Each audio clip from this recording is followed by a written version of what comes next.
ایک لڑکی کہتی ہے کہ میں نے ایک بار بہت سوچا کہ ابو جی نے کبھی بھائی کو کیوں دروازہ بند کرنے کو نہیں کہا۔ جب بھی گھر سے باہر جاتے تو مجھے کہتے، بیٹی دروازہ بند کر لو، دروازے کو کنڈی لگا لو۔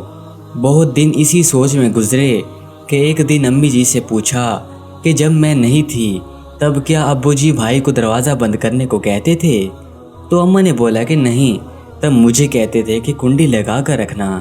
اب سوچ اور فکر انگیزی میں اضافہ ہوا کہ ایک دن دماغ میں ایک روشنی کی کرن اٹھی اور سمجھ میں آیا کہ ابو جی کا مجھے دروازے کی کنڈی لگانے کے لیے کہنے کی وجہ کیا ہے۔ تو بات کچھ یوں سمجھ میں آتی ہے کہ دروازے کی کنڈی تو محض ایک استعارہ ہے۔ کنڈی تو مجھے ابو جی کی غیر موجودگی میں اپنے نفس کو لگانی ہے۔ مجھے دروازے کو کنڈی لگا کر گھر کی نہیں بلکہ اپنی خواہشات نفسانی کو کنڈی لگا کر اپنی حفاظت کرنی ہے۔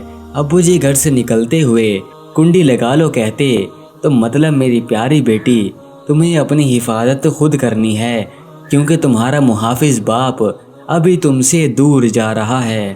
تو اس کے بعد یہ لڑکی کہنے لگی، یہاں پر میں یہ بھی ذکر کرتی چلوں کہ ابو جی اکثر بھائی کو سیدھے قدم رکھنے کو کہا کرتے تھے، جس پر سب ہنس دیتے تھے، لیکن یہ بات ابو بھانپ لیتے ہیں کہ کب بھائی کے قدم بھٹک رہے ہیں۔ ماں باپ صرف پیار کا پیکر ہیں، مگر ہماری تربیت کی جامع یونیورسٹی یہی ہیں۔ سوچئے گا ذرا۔